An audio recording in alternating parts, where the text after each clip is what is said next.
hopefully benefits of doing this episode is trying to explain to both sides like what's actually going on, because yeah, it's like, who do we blame this for? Everyone is looking at the price. Is it the market makers dumping? The market makers are pissed off because they're actually they're the ones getting dumped on. They're the ones losing money. It's not like they're like the evil mastermind, like, selling tokens. They're the ones buying. So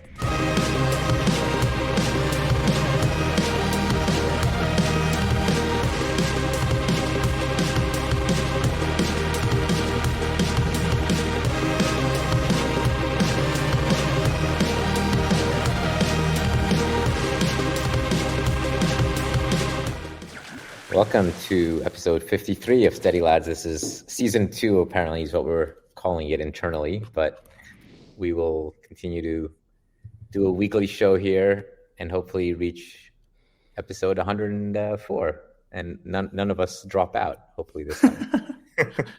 So we're going to do a bit of a kind of evergreen episode. We'll dive into market making and how it all works. I think everybody wants to learn more about that, not just on the project side, but even, retail traders, everybody else probably wants to understand like what's going on. There's a lot of who do we blame this for? Who do we blame this for? To set the stage, Jordi, can you just go over your background and starting Selini and I guess, how much volume you do now on a daily basis? Yeah, so Selini is a prop trading firm.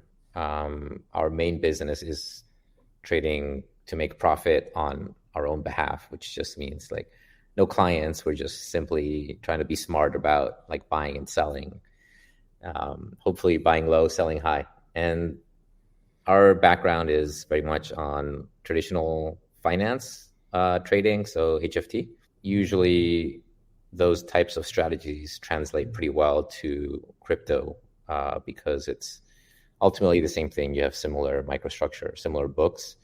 That's mainly on the CeFi side. DeFi is like a different beast. You're dealing with a lot of extra parameters and you need to have crypto domain expertise to really do that well.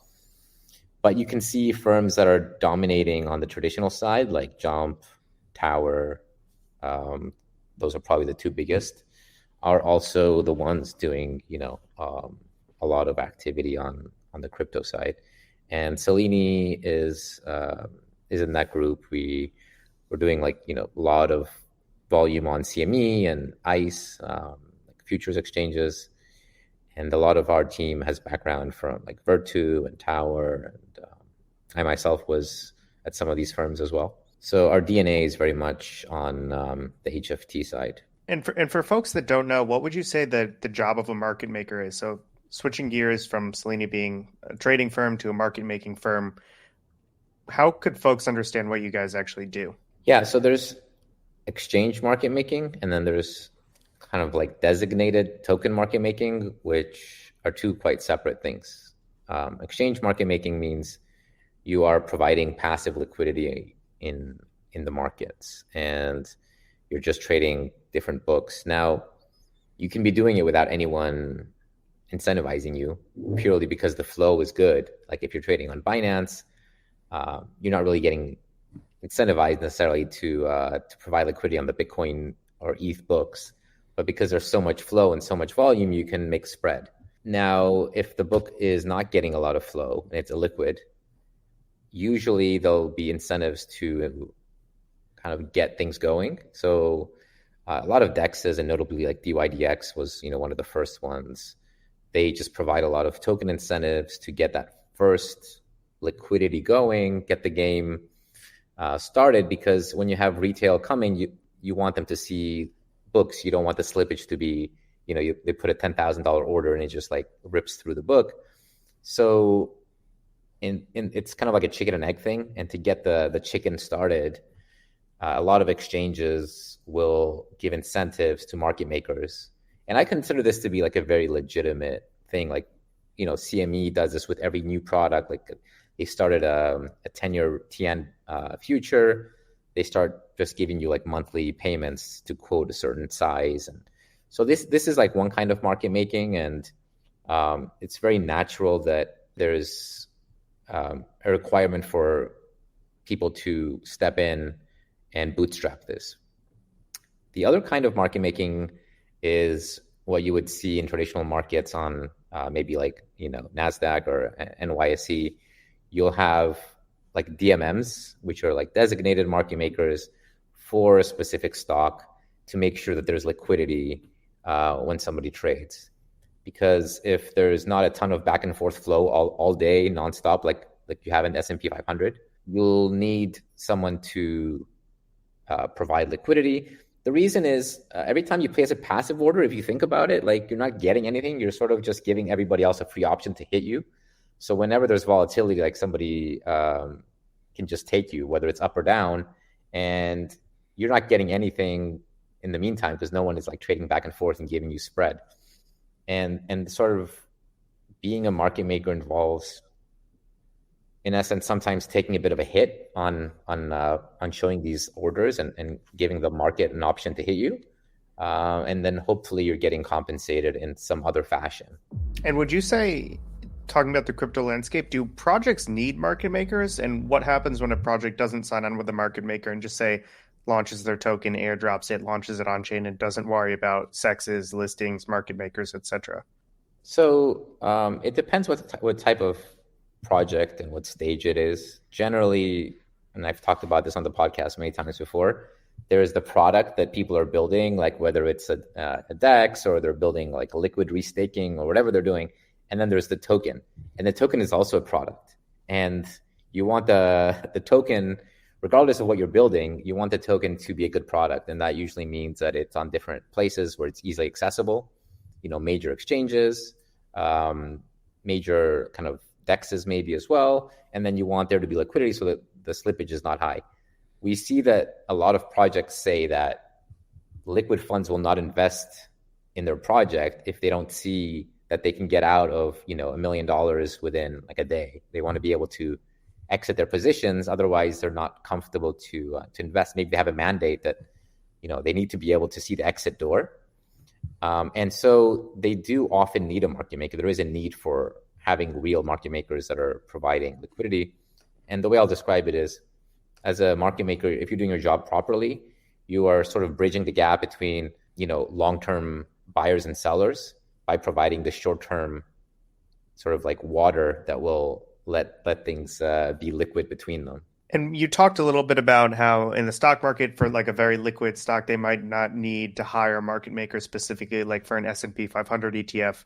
Do any crypto projects get to that scale when they're, let's say, listed everywhere? And we'll go through the exchanges and the players in a minute. But do projects ever graduate outside of needing a market maker, or is it always something that you think is typically required? Yeah, they do. I think, obviously, Bitcoin doesn't need a market maker. It's what everyone trades all day. You can just make money trading spread. ETH is definitely also in that category. And I would say Solana is probably there as well. Like really doesn't really need any market maker. I mean, there's a lot of reason for people just to quote it anyway. And then you have like the other top 10s. I would say most of them don't need a market maker, but some of them choose to have it anyway because they realize that, like XRP is a good example where I've heard for years and years that they have paid a lot of market makers just to quote and do volume. And it's like, why? Like you're a top 10 project. You don't really need it. They don't need it, but they do it anyway just to stay relevant in terms of being high on the volume charts and just having really thick liquidity. They are very focused on their token being a product, and they'll still spend a lot on it, even though I would say they don't need it.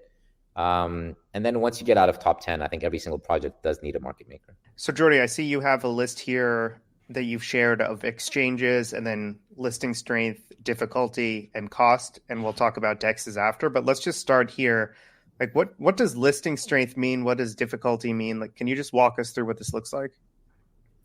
Yeah. So listing strength is, how much buying activity is there in that exchange? Like how good is it for your token? And definitely like founders are very much trying to get high listing strength. You really want to be on the top exchanges if you're trying to hit, billions of FDV. And, I would say it's pretty known for the last years that Binance is the place where you get, the biggest amount of distribution in terms of like the amount of users they have in the many, many millions. So we have a couple categories. One is listing strength. Another one is difficulty of listing. Like how hard is it to get your project if you're trying to get a listing there? And they're not necessarily, one-to-one. I would say there's exchanges that are hard to get listed and they don't matter that much, and vice versa. And then we have the cost, which is, what generally happens when you try to get listed, what to expect. So there's quite a range here. It's well known that Binance is the most desirable and is also like a high difficulty listing venue. And you can generally see the number of listings that are done. It's not that high. Arguably, though, like OKX lists even less stuff. They're very careful with what they list, but I wouldn't say that their buying right now is as strong. We're not seeing that their market share is anywhere near like Binance, for example. I want to get to cost in a second, but just before that, have you seen projects that have struggled to get decent listings on day one and have grown into powerful listings? Or is this something that you think needs to really be sorted for TGE, and like the strongest projects really need to be on these large exchanges with great listing strength? Or is it not so much a concern on day one? You can fight against the current. There's not many examples. Generally, exchanges want to be there on day one because they want to get like that big activity. They make trading fees and the volumes are the highest at the beginning when the TGE happens. That's also when they can get new users because let's say like your gaming project, Pixels or something, the users that are about to get an airdrop, they're going to look for a centralized exchange. And you can actually get new users if you list the project on TGE because that's when everything's happening. So generally, there's the really obvious projects, the ones that are being talked about for years, and everybody knows about them. They don't really need to do much. The exchanges will just list them. Even if they're hyped only recently, like Jupiter, for example, is one that got listed everywhere. They didn't really need to do much. People just knew that this was going to be a big deal. And even though they had their own launchpad on their own website, they still got listed everywhere. Then you have kind of strong projects, but they need to go through a process and try to get there. And so they'll negotiate with the exchanges. Maybe they'll give them tokens, do a launchpad or, kind of advisory tokens. So, the most desirable exchanges right now I would say are Binance, and then probably Bybit is very desirable. And in that next category, you see like Upbit, Coinbase, OKX. Those are pretty hard to list on. They'll list a few things, maybe a couple a month. That's about it. I think Korea is quite strict, and Coinbase obviously has a very long legal process as well as OKX. I know you can't give recommendations. This would be painting such a broad brush on something that's nuanced, but like for a project that's just getting traction, would you recommend they push TGE off until they have enough traction to like make these listings easy or more of a sure thing? Or would you say just launch the token today, get the token out there, build your community, and try to grow into these exchanges? Well, obviously it depends. Like if you're going to get there, then you should just wait. If you're not sure, then you can launch a token, use the token, because the tokens are like a growth hack. So sometimes launching the token can give you a lot of growth, and then you can parlay that into your next level. But if you're close to getting a listing, then you should definitely wait and go through the process. And then as far as cost, Binance being the most expensive, can you just walk us through what range of cost you've seen as far as a percent of the token supply? Yeah, so obviously like these are sensitive negotiations. You can see publicly though when they do a launch pad, and that's how they launch a lot of projects is through a launch pad. They give BNB holders, and recently like they've been doing FDUSD farming as well, which seems to be like something that they're promoting.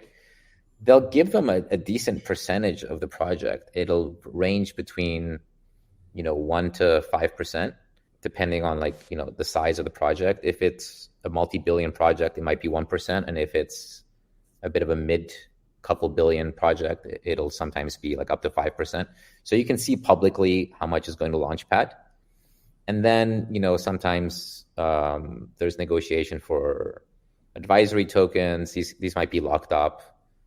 Most exchanges do ask for advisory tokens, and I would say that the bigger the exchange, so like a Binance or a Bybit, they can ask for more because obviously they're the negotiating power is very imbalanced.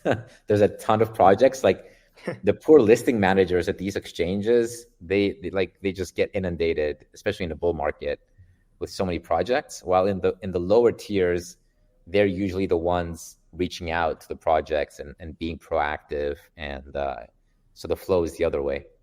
So we talked about centralized exchanges, but what about DEXs? Do we need centralized exchanges? Can tokens get to a point where on-chain liquidity is deep enough, or like how do you see like the SEX versus DEX landscape for liquidity? Yeah, so I love DEXs. Though this AMM thing is a way for having orders without somebody having to constantly cancel and replace, because you're just letting the market go up and down. Obviously, impermanent loss is a problem. Now, if you're a project, I think the idea of having protocol-owned liquidity is good. I don't know, like legally with foundations, sometimes you can't do it. But as a concept, if you're like an on-chain project and you want to own your liquidity and place DEX liquidity, I think that's great. Obviously, it's mainly crypto natives that are on-chain that will then access your token, and you'll lose track of like the 90% that are just on their phone, trading Binance or whatever else. If you're small, I think you can start with just an on-chain presence. At some point, as you grow, it's inevitable. The reality is most of the users are still on centralized exchanges where they can just put their password and, have their fiat on-ramp, off-ramp. But I love DEXs. I think market makers sometimes can, help with on-chain liquidity as well, which, we can get into. But I think on-chain is going to become more and more important as people are, finding account abstraction to be allowing them to just access it easily. Okay, so I guess the next question I have is, the players in the space. So of course, Selini, one of the largest market makers, also Wintermute, I think has really strong brand awareness. What role do these market makers play when it comes to how the token trades? One narrative that I see on Twitter is, oh my God, DWF is the market maker, this token's going to pump. Wintermute is the market maker, it might go down. Do you think there's any merit to these narratives, or is it just like random Twitter anons just making stuff up? Well, look, I mean, ultimately, there's a dash of truth to everything, but a lot of these claims are exaggerated. And also it depends on the size of the project. Obviously, no one can really determine the price of, Solana that easily. It takes way too much to be able to do that. But for a tiny meme coin, then I'm sure there's a lot of pump and dumps happening. So there's different categories of market makers, and they target different projects. And I would say that here, when I say highest coverage, I would say that for the major launches of the coins that we all know, Selini, Wintermute, and Flow Traders are probably the ones that you'll see the most often these days. And these are like the multi-billion projects. Highest coverage because these are trading firms. The main business is trading. So we trade, 50 venues. Same with Flow Traders and Wintermute. Then you have firms that are in more like asset management or OTC business, and they do some trading. So I would say Amber, GSR are the most well-known, and they've been around the longest, and kind of they're still in the old school guard.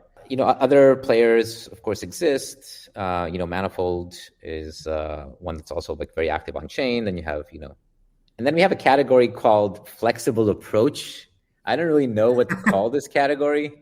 Being politically correct, let's just say that they're one of these firms that are open to doing other, a flexible kind of market making, and trying to just make price look good or make volume look good. So a lot of smaller projects will definitely want to get attention and use that.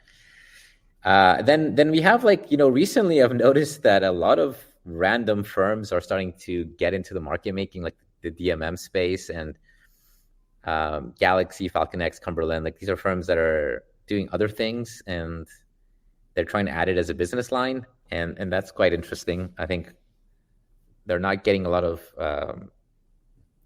serious projects, but it's kind of like a late joiner. The party's kind of ending, and they heard about the party, so they show up at 3 a.m. And well, we have the extinct category, so rest in peace. But we'll go through these firms because last cycle, like these were the major market making firms, like these four, and none of them are doing it anymore for different reasons. So autonomy has been sort of acquired and sold off, doesn't really exist. Three Arrows is one that was offering market making deals as part of their investment, and their investment was so sought after for the logo that even though they weren't really doing proper market making, let's say, they were still getting the mandates in terms of getting call options. And I could say the same for Alameda to a certain extent. Like the Alameda and Three Arrows were the ones selling their logo. And finally, like notably, the biggest market maker, Jump Crypto, they have had a lot of run-ins with the law, especially after Luna Terra. Like notoriously, like they were the ones repegging UST and all that stuff. And there's a lot of court cases going on.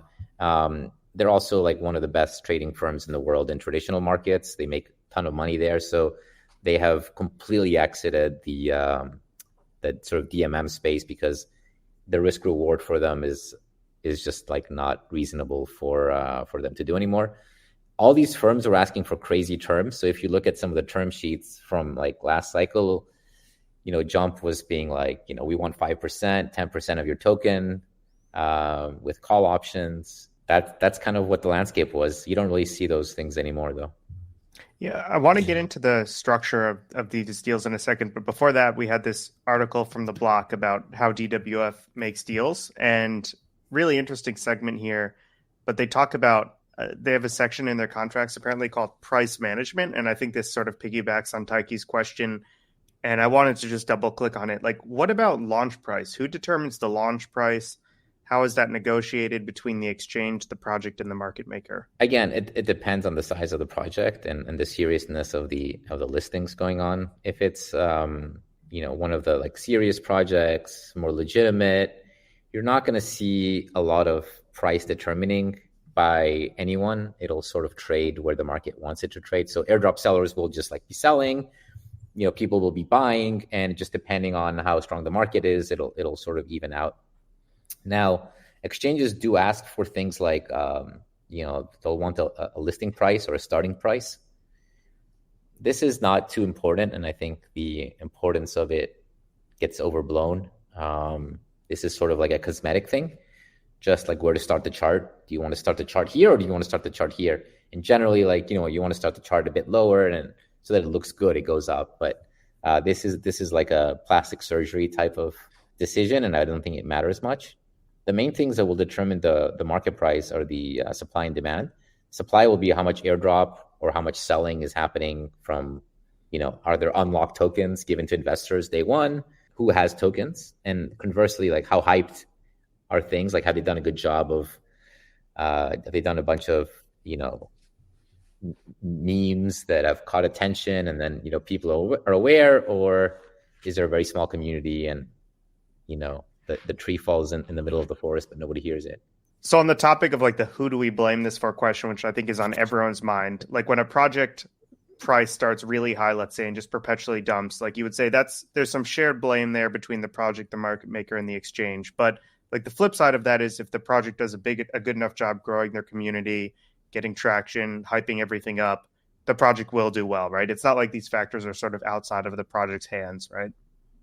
Yeah, I mean, I wouldn't say it's everyone's fault. It's mainly the project's fault. It's tokenomics. So the tokenomics design is what's usually to blame. If you start with a low float, deceptively high FTV, and then you just like unlock tokens forever, as we've seen with like a ton of projects, like even like good projects like the Lidos of the world, and even like the most successful ones like Arbitrum, you kind of have this dynamic where the project's doing well, it's got a ton of TVL, everyone's using it, but like the price is just like hasn't moved in years, or it's moved down.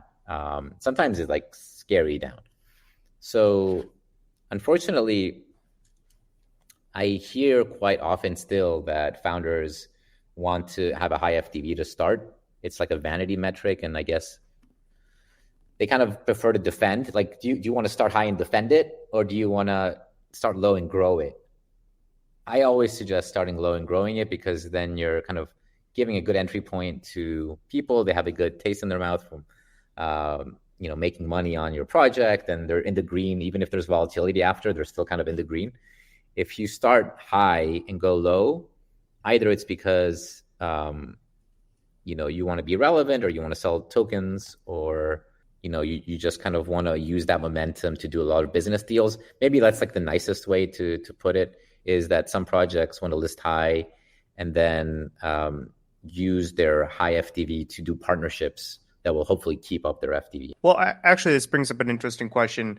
I mean, we see a lot of projects, or we hear a lot about projects, teams, founders, insiders exiting before their unlock, or like exiting even on day one on listing day. Like, how does that actually happen? The tokens are locked up.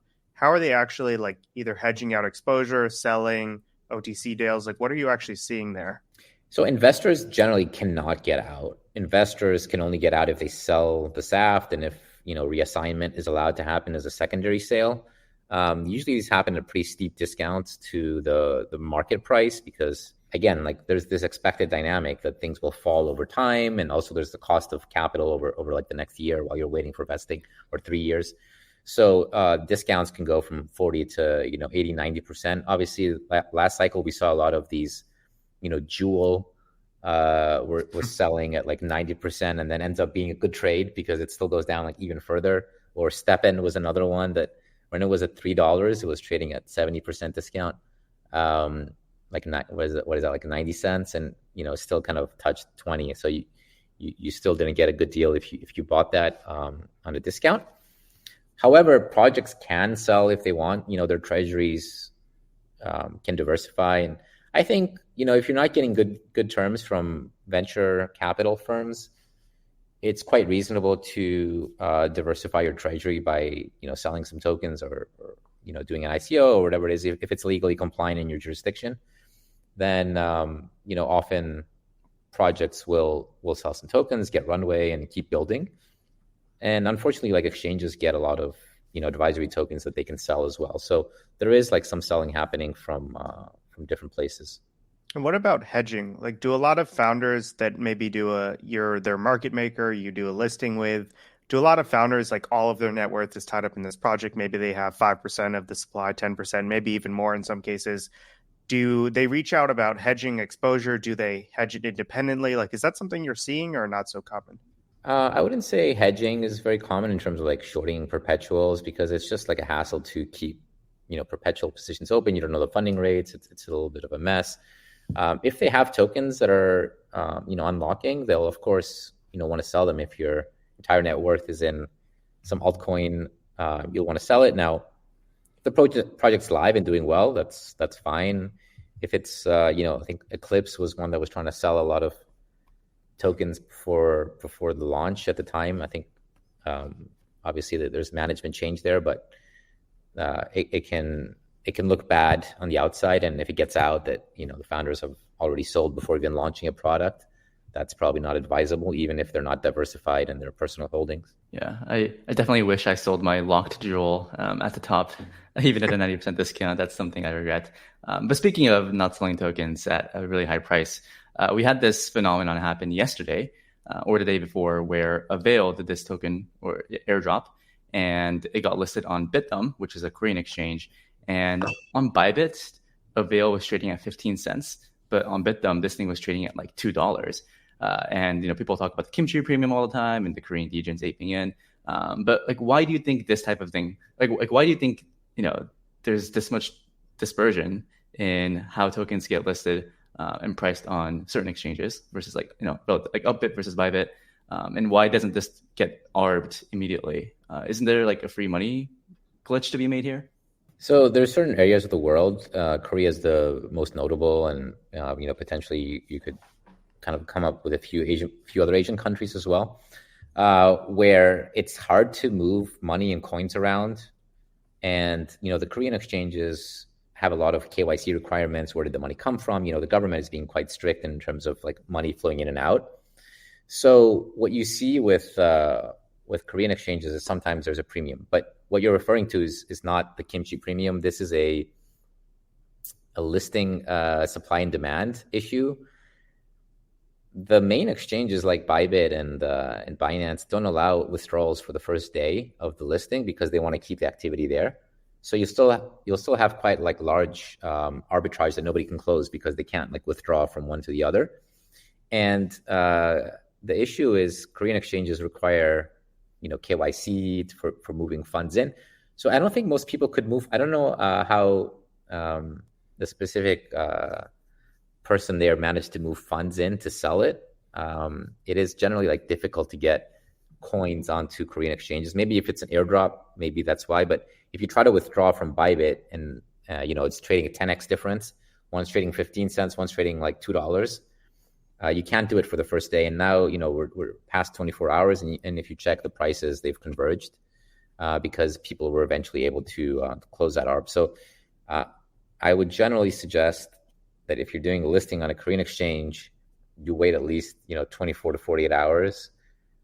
Otherwise, you have like these kind of things. And the reason is because retail doesn't look at the price. They just say like, oh, this is a new token that's listing. I've heard about it, or maybe I just want to buy the new token. And they don't try to compare. They just buy. And we've seen this with Korean exchanges quite often.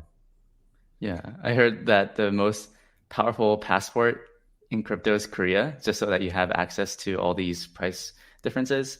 But yeah, I just thought, thank you for the explanation. Even Koreans, like they can't move like a ton of money. They can move a limited amount of funds in and out. So closing that loop when it's really large is not very optimized. So Jordi, we've talked a little bit about who the players are, the exchanges, how this works, but let's go through the actual deal structure on what you're seeing, and then talk a little bit about how market makers make money, how they lose money on occasion, and then how these deals are just structured overall. Yeah, I mean, the kind of like top line number is the loan size. Ultimately, when you're market making, you don't have tokens. You're being given tokens. You're giving a loan. And the size of the loan is, I guess, probably the most important thing. So if the loan's very small, you don't have enough tokens, you can't provide liquidity, you can't markets, arbitrage between them. So, you have different prices, as we talked about with Korea, that happens often. On the other hand, like we talked about asking for 5% of tokens, this kind of stuff is probably excessive. So as a general rule of thumb, I think this market cycle, you're seeing for larger projects somewhere like 50 bips, and for smaller projects like 1% to 2% is a typical loan size. Sometimes it's written as a notional, so it'll be like X million dollars, and sometimes it's just a market kind of decided based on bips. So just to keep the numbers simple, let's say the loan size is $1 million of XYZ token. Is there any requirement to pair that with, let's say, $1 million of USDC, and you're going to be trading both sides? Or do you sort of sell some of the tokens that were lent to you and that covers the cost of the quote token, whether it's ETH, USDC, BTC? That's actually a really good question, and it'll take us down a little bit of a rabbit hole. But the reality is that you should consider market makers as doing the job of an AMM, because ultimately you're just doing the same thing but on a centralized exchange, and you do need the other side of the token. You do need like dollars to pair with it. Not as many dollars because you don't have to provide the full liquidity and just like LP it. You can place orders and cancel, replace. But generally, the tokens will come from the project, and the dollars will come from the market maker. So it's quite rare to get a dollar loan as well, although it does happen occasionally. We do know that there are a couple services that I call software as a service that do market making in the sense. It's in quotations because they're not actually taking any risk. So Flowdesk is probably the most well-known of these, where they're more giving you their quoting software, and it's your own money. So you have to provide the dollars, and then if you lose money, which usually, there's some kind of loss, it kind of goes to the project. So that's one option that not many projects are choosing these days. But if you don't want anyone else kind of having your tokens, you can just use this service. Yeah. So if you're getting a loan for, let's say, $1 million of a token, and let's say the token just pumps to absurd levels, is it possible for a market maker to run out of tokens and actually lose money because they have to buy back at a higher price? Or is that not really a thing that usually happens? Damn, the lads are coming with the great questions. So that's gonna lead us to the other question, which is why are there call options? And it's for the reason you mentioned. The reason why there's call options is the way you should think about it. There is impermanent loss if the price moves up or down. If the price moves up, it's kind of like a good case scenario. The project's up a lot, they're making money. So getting a call option where you can basically like return dollars instead of tokens because you ran out of tokens, people just bought all your tokens, is quite sensible. So the reason why there are these call options in crypto makes sense. I think in essence, when you're market making, you are also investing in the project. Like you have a similar distribution of outcomes where the project does well, then you have upside. You have a call option, you don't have to return tokens past a certain price. And if the project goes down only and it just keeps selling, you're just going to have to keep buying, theoretically, if you're doing your job properly, and you just lose money. So if you choose a shitty project as a market maker that's going to go down only, you lose money. And I guess shitty is not the right word. Like it could be a good project. Like we saw, we talked about a couple episodes ago, some of the projects that are, who do we blame this for? A project like that might be like a really large project, but as a market maker, you just have to like buy all the way down and your strike prices are like 3 times out of the money. You're not going to make money. You're going to lose. Well, I was actually going to ask about this, and maybe part of the answer is how the options are structured, but like what's to stop a market maker that maybe they're uncertain about the project or they're just in it for the short term, they're not trying to build a real business here, from selling a large portion on day one and then sort of de-risking to the point where like they're not really putting the other side of the pair up, and so they're not necessarily buying with fresh capital on the way down, but they're just using the tokens they had sold on day one to provide the other side of the liquidity. So I mean, here is kind of where we come to the boogeyman theories that have some grain of truth to them. Let's kind of maybe ask the question of like, how do market makers make money? Because it's all around like this. It's like all incentives, right? So why are market makers providing the service? They need to make money. You have costs. You have obviously like a lot of operational costs to deal with, and you're presumably like providing a white glove service. So you can make money in 3 ways. One is cross-exchange arbitrage. So if the tokens are selling at different prices and you have inventory, you make money. This could be like sex arbitrage. It could be like different sexes. That's one like good way to make money that I think is good for everybody, because you're sort of taking this MEV out of the market and you're giving everybody a fair price, and it's just good for everybody, right?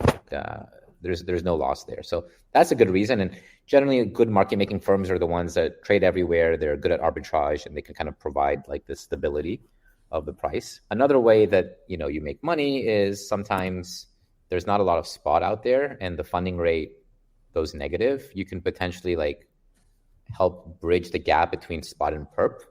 So it's similar to the other case where you're doing cross exchange, but you're doing between spot and perp. So you can, you see like sometimes negative funding rates if there's not enough people that want to long perp.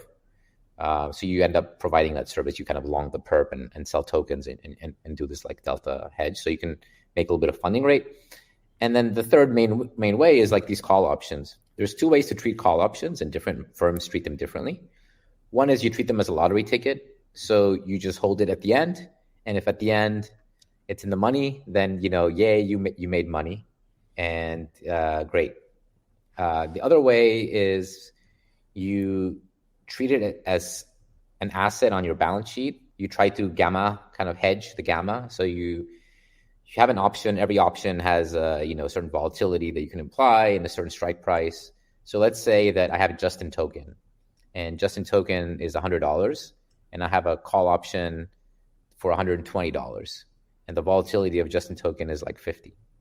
I might calculate, that I'm actually long. Out of the 100 units that I have, I might be like kind of gamma long 22 units. So I might sell 22 units just to start, just to be like gamma hedged. And then as the price goes up, I sell more and more and more and more. And as the price goes down, I start buying more because, I have this like gamma hedging. So some firms make money by doing this. I don't think it's necessarily bad. It does mean that you'll have some initial sell pressure. Ultimately, you need your market maker to make money somehow. Otherwise, like they're not going to do a good job for you or be a good partner. So ideally, there's arbitrage opportunities or, a little bit of gamma is quite common.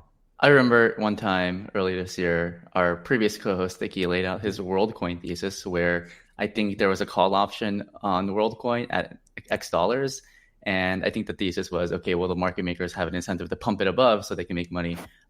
Is there any merit to this, or is this some self-fulfilling prophecy that, traders just like squeezing shorts and the market makers had nothing to do with it? Yeah, so let's put up a clip of the CEO and what he said about this, because he did make a public statement describing this. The thing that the foundation wanted to achieve here is that essentially short-term liquidity provisioning. So you have like a spike of interest and you want to make sure that the token price doesn't spike to like $10 or something, then crashes down again, because then you have like a lot of unhappy people that lost money, which is something that we've seen historically a lot with a lot of projects. So the main, and I think it actually is pretty cool what kind of the econ team of the foundation came up with.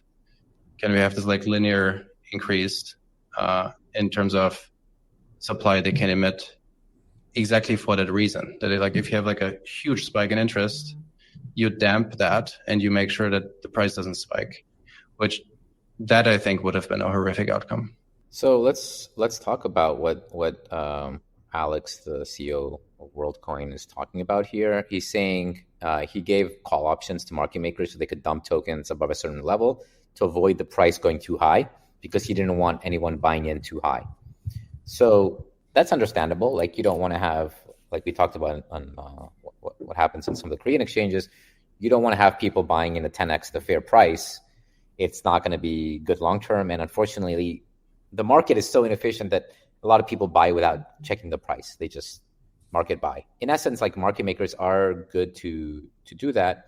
In WorldCoin's case, they I think they put this like strike prices around $2 to $3, and as the price went up, it was more and more tokens. So market makers made quite a lot of money just selling the tokens as they were going up. Good or bad, it's good for the market makers. They made a lot of money, and that's probably why a lot of these like random firms that are not trading firms are trying to do market making, because they hear about these like rare but occasional cases of like free money, where WorldCoin was a good example. There's many ways to treat this like MEV, and like who's getting the MEV of like people buying at too high a price. But commonly you'll have kind of market makers selling into those abnormal price events, and that's part of the money they make.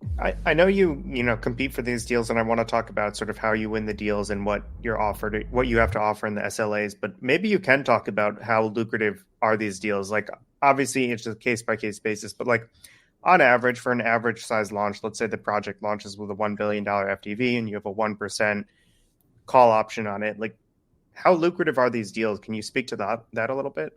Yeah, so it varies massively. And I would say the main parameters are like, where are you in the cycle?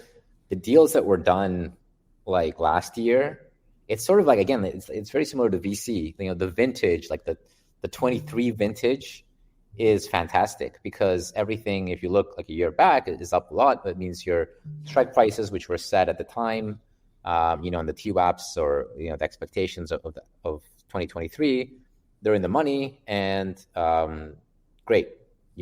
That's probably why a lot of new market making firms appear.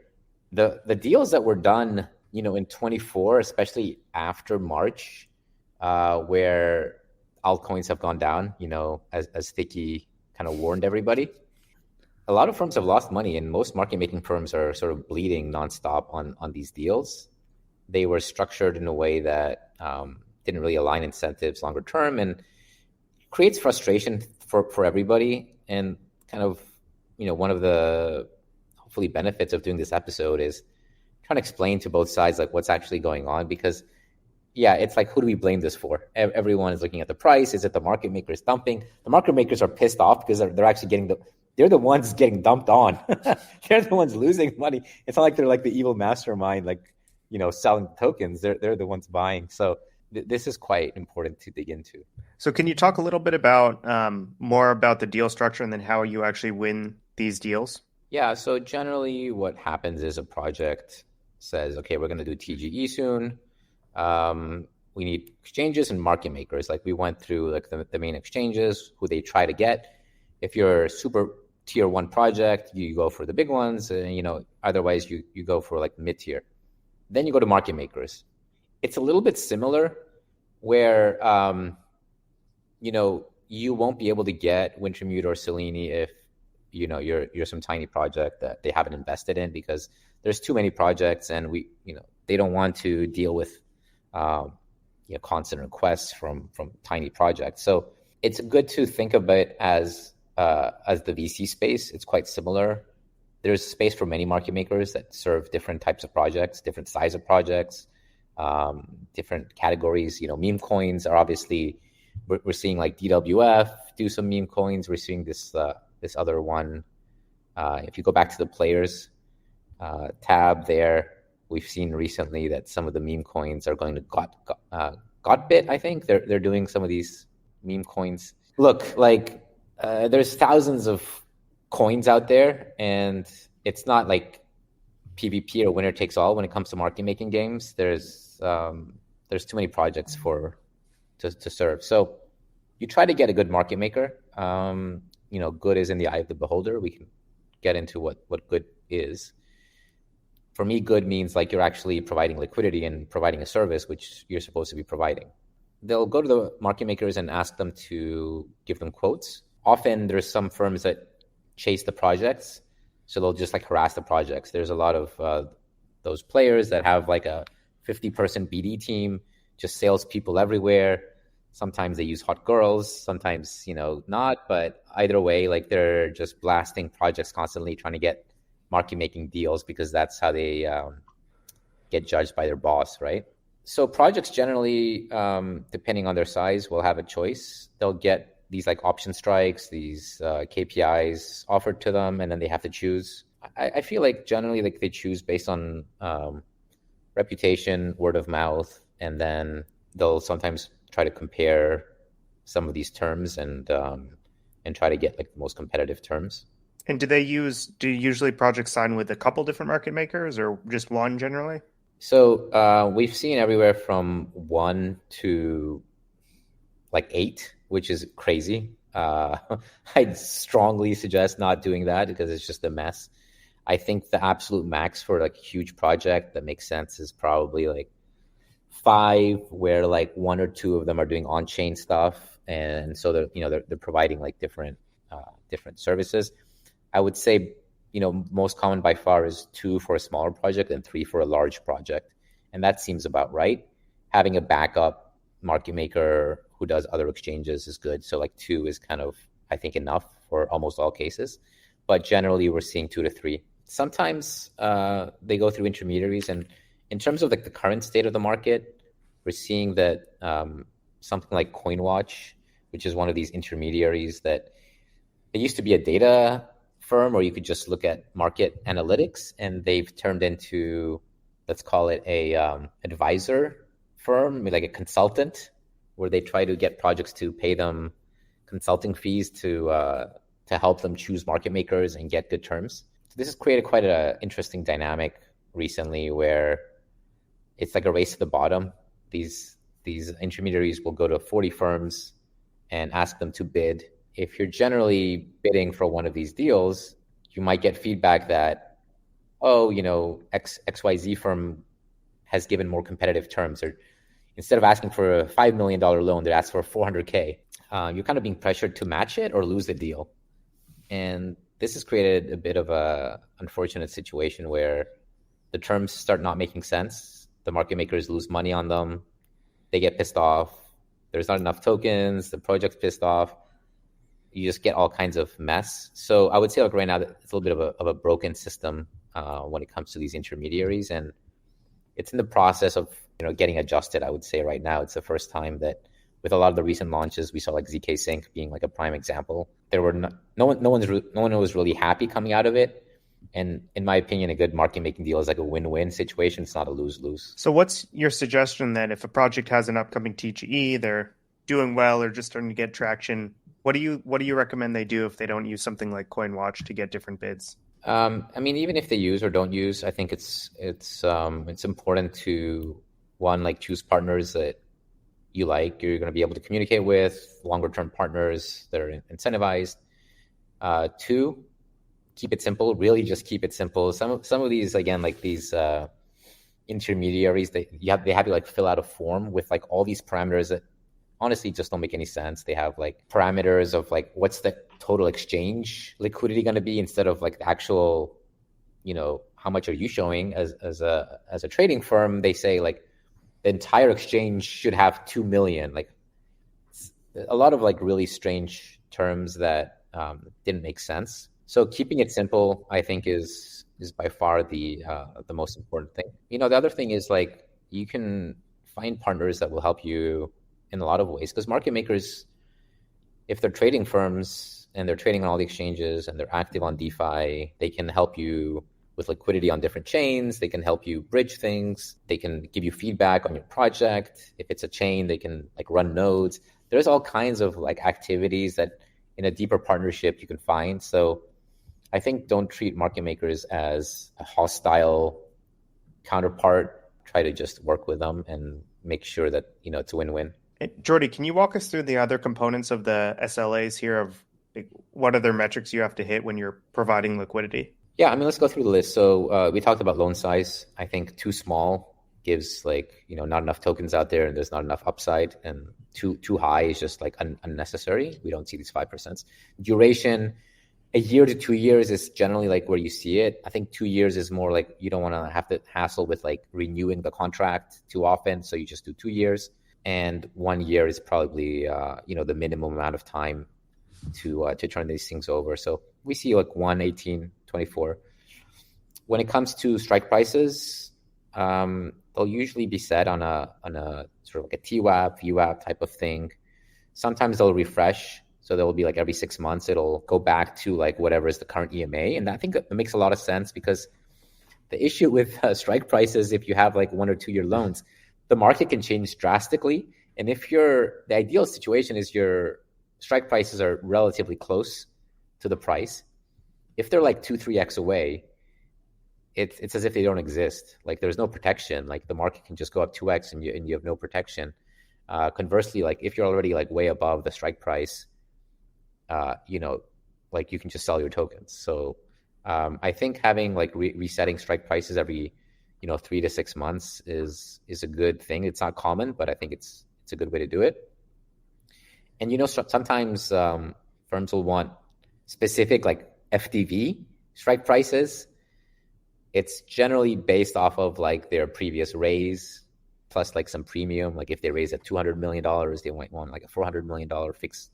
I think that can work sometimes. It just depends, though. You're a little bit beholden to market conditions, because market can be like sentimentally way above or way below like a fixed FDV. Uptime, I think that's pretty understandable. It's just like, how much, what percentage of the time are you in the market? And generally like 95%, I think, is like a pure minimum to be there.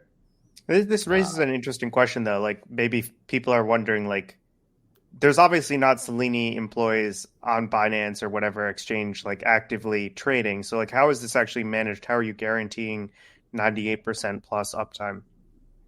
Yeah, I mean, any serious trading firm will have everything systematically done. It'll throw an alert if something happens. Like you will get out of the market if the price suddenly like spikes 100% and doubles or goes down 50%. You'll get stopped out on all your positions, and somebody will have to manually like put it back in. So you'll be out. And a serious trading firm also has 24/7 coverage, so you can keep uptime high and deal with any issues. Let's get into like a really interesting one, reporting. You say you're going to do certain uptime. You're going to do certain KPIs. You're going to show some, X amount of size, $100,000, within 2%, 1%. 50 bips, whatever it is. How do people know if you're actually doing it versus just saying you're doing it? And this is kind of like where reporting comes in. It's generally like self-reporting. You're saying that yesterday or last week, depending if it's daily or weekly, here's what actually happened. We traded this much and we were showing this much size. There's a wide range of market making firms that are not really doing the market making, and their reporting doesn't actually show much apart from, market statistics like, the price range was from $5 to $6 yesterday and the market volume was this. That usually means they're not doing much. If you see like full KPIs, then hopefully they're doing it. There might be some smaller firms that are willing to lie and just like make up numbers. But for like a serious firm, the reputation damage is sort of keeping them very accurate on these things, and you never want to have like a false report go out. So generally, if you really need to check, there's ways to switch off, switch back on this kind of stuff, so you can get a before and after snapshot. But I think reporting is non-standardized right now in the space, and is usually a sign of the credibility of who you're dealing with. And then, we talked a little bit about this pre-show. We got the other category. I have heard of unnamed, three-letter firms and stuff offering like all kinds of things like profit shares, kickbacks, or price management. I think we saw the article before. Volume management. Generally, like if it's a really small illiquid coin and you want to generate momentum, so-called momentum ignition, which is something that's illegal in traditional finance. Given how decentralized the space is, you might find somebody out there willing to do it and like manage price or like activity for you. So this stuff still happens. I think the profit sharing is like a fine line, because if somebody does an introduction, it's quite common in the real world to give them a commission, right? Like you sell a house, you get like some commission of the sale, kind of aligns incentives and introductions. That's generally like something that is okay and aligned. I think what we see sometimes that's not aligned is like not founders, it could be like BD people get bribed. Those people generally get found out and fired, or things happen. But I would say that this kind of stuff still goes on from what we hear. And the last thing is, extras, like what else are you doing apart from just providing some KPIs, which, you could call it the vanilla. Are you giving feedback, chain TVL, market color, helping with, listings and giving advice? Are you doing technical integrations? Are you helping with OTC? There's a lot of other things that generally, a market maker can try to do, but these won't be like on a contract. These will be sort of like bespoke and trying to be a good partner. Before we move on to the next piece, is there anything you think we missed or anything you wanted to cover in particular? I mean, I guess you guys did ask a little bit about how do you make money. There's also ways like you lose money. And this is why I kind of find it comical that random firms are providing market making services, where in essence, they're just trying to get call options and just get this like free money, as we saw in the WorldCoin case. If you're doing your job properly and you're quoting a certain amount of size, you can lose a lot of money, especially if there's like a sudden announcement, or there's a hack and somebody moves money and just suddenly crashes the price. All kinds of stuff obviously happens in crypto. If you're the one providing quotes both-sided and the market moves a lot, you're losing money. So especially if it's down. We talked about the call options kind of protecting you on the way up, but on the way down, there's no protection.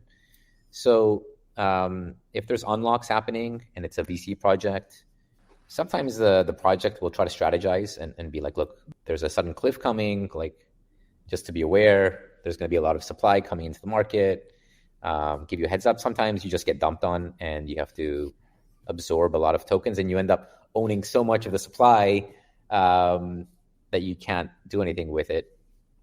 And also the project's pissed off with you because they think, market makers should determine the price. So this is, yeah. I was going to say maybe this is another boogeyman question, but like from a regulatory perspective, is there any coordination between the project and the market maker that goes on behind the scenes? Like, let's just use WorldCoin because they're massive. Like, if WorldCoin is about to announce that ChatGPT and WorldCoin integrating or some big bullish news, do they go to the market maker and say, we're announcing this at 8 a.m. Eastern time as a heads up, do what you will with that information or make your liquidities there? There's a range of projects that treat themselves as public equities versus projects that are offshore, in Asia and don't really have as much concern versus like meme coins where it's just like, some degen anon made the coin and then he's just like telling you like, hey, we're about to pump it or whatever. Right? So if we're dealing with like a large tier 1 project and they have a foundation and the founders don't even want to talk to anybody because they don't want to be accused of market manipulation. So then you're talking to the foundation only. There's generally like not a lot of communication there. And the foundation generally has like some Chinese wall. So they're not especially, sharing a lot of information. So you're kind of in the dark and yeah, it's not that common to get a heads up on things actually. And maybe a good segue before we get into pasta. This article broke that a couple different market-making firms, including Selini, are looking at acquiring DYdX's V3 software. They've since moved to V4. But like, can you talk a little bit are a lot of different market makers trying to sort of vertically integrate across the board here? Or is this something more unique you're seeing? And what would be the motivation for you guys actually acquiring this technology? This is market makers in the first sense we talked about originally, which is like exchange market making as opposed to token market making. So these are actual firms that are providing liquidity on the DYdX DEX, not the token. So it is kind of weird, right? Like we saw Alameda have FTX and that created all kinds of good and bad situations. They bootstrapped their own liquidity and then they had issues. We've seen Kronos with Wu, which eventually like Wu has managed to decentralize, you could call it, in the sense of like opening up to other market makers. And so it's not uncommon. Unfortunately, like something I don't like at all about the space is that some of the Asian exchanges have internal market makers and they don't allow anyone to really quote on their platform. So in essence, they treat their customer as like the fish at the table. So they're playing poker. The house is playing, poker against the player instead of just let the players play against themselves and just charge an impartial rake. So some of the exchanges do that, especially in Asia. So it's not uncommon. We've seen also like trading firms kind of pivot. Like Hyperliquid used to be a trading firm, and they sort of like pivoted to building a product, and that's totally okay. They kind of built a vault and just let other people LP into it instead of trading themselves. In this specific case with DYdX, the news that broke, I can't comment too much. It's just like this ongoing thing, but basically like DYdX has their new product, which is V4. They've decentralized, they're on chain. It's their evolution is the V4 product. However, V3 is still being used and still alive and actually has no incentives. There's no tokens and still has revenue. So it's a decent business. And I think DYdX is in the spot where like they just want to focus on what they're building, which is like this decentralized on-chain, app chain. And meanwhile, they have like a money-making business that they want to shut off, but it's valuable. So I think, there's the idea of having it continue to live by some other management, some other buyers. And I mean, us, we're not looking to run it or get involved at all in the operations. Like that would be like a headache. It makes sense to have ownership stake, just like every trading firm on CME has like board seats on CME and like has equity of CME. In fact, like you kind of need to have it to get trading fees. So this is just TradFi playing itself all over again. It makes sense for the people who are providing liquidity to be aligned with the equity of the exchange. All right. Well, we're still going to do a pasta of the week, even though it's been an evergreen type of episode. So I have a good one. I don't know about you guys. Mine's okay. Okay. Not as strong as last week. I mean, last week I lost when I should have won. So I don't know. I kind of gave up this week. Got rugged by Charles. Yeah. Well, Taiki, maybe you can kick off. Yeah, so I thought it was fitting given it's a market making episode. And I remember Danny Sesta last cycle. He made this application called Popsicle Finance, which was kind of this Uni V3 liquidity manager. Token pumped a lot and then it just like dumped a lot. But it seems like Danny, he's trying to become relevant again. And he mentioned, the July 23rd post. After months of testing and figuring out how to launch a meme coin fairly, we got it soon TM on the right network. And right below it, he literally retweeted this post. Can you play this, Justin? I just thought it was so funny. Is it a Ponzi? Is it a Ponzi? Yeah. Well, I guess it depends on your perspective. So I was like, he retweeted this post saying that his projects were a Ponzi, and now he's saying, "Hey, like we're about to launch a fair meme coin." I was like, the juxtaposition was uncanny. So that was my post out. That's hilarious. Daniela, that takes me back. He ended up being a bit of a mafioso, but I have to admit that I like that he wasn't in that clip. He's not even wanting to say like it depends on your perspective. He's like, yeah, it is. I was like, does it depend? He's like, no, it's a Ponzi, sure.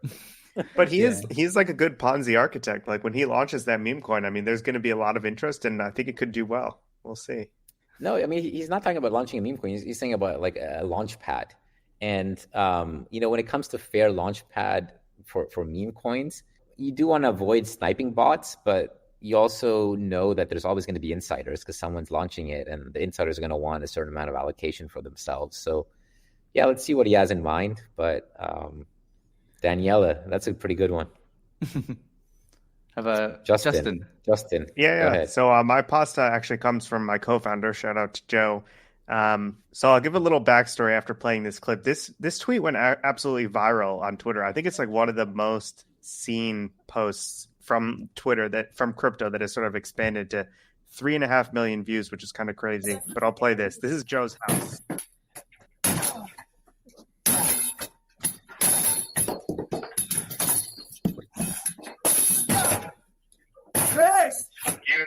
Just be advised, I'm on the line with that Mr. DeLong. He said that he did not call. He's not in the country. Fuck. The former provider is an unknown person. So if you guys hear on the radio, you can hear them saying they just got off with Joe DeLong. He's actually not even in the country. You can see the big burly cop trying to bash down on the door, just throws the hammer down. Fuck. And walks away. He was just so jacked up to get in there, guns drawn. But the backstory of what happened is actually really scary and not great. So Joe got swatted. If you don't know, swatting is sort of when someone calls in, they find your address, they dox you, and then they call in something happening at your house and basically send the police. And I guess this person actually tried to ransom Joe for a sum of money to not get swatted.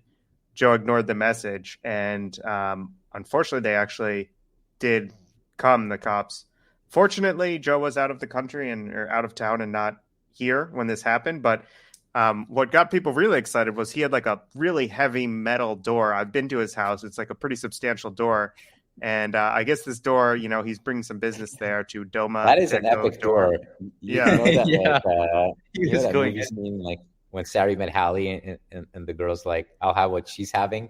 When Harry met Sally. Yeah, when Harry met Sally. I want the door that he's having. I mean, that is epic. Yeah. So just a crazy post. I was talking to him as this was happening and pretty scary. So stay safe out there, everyone.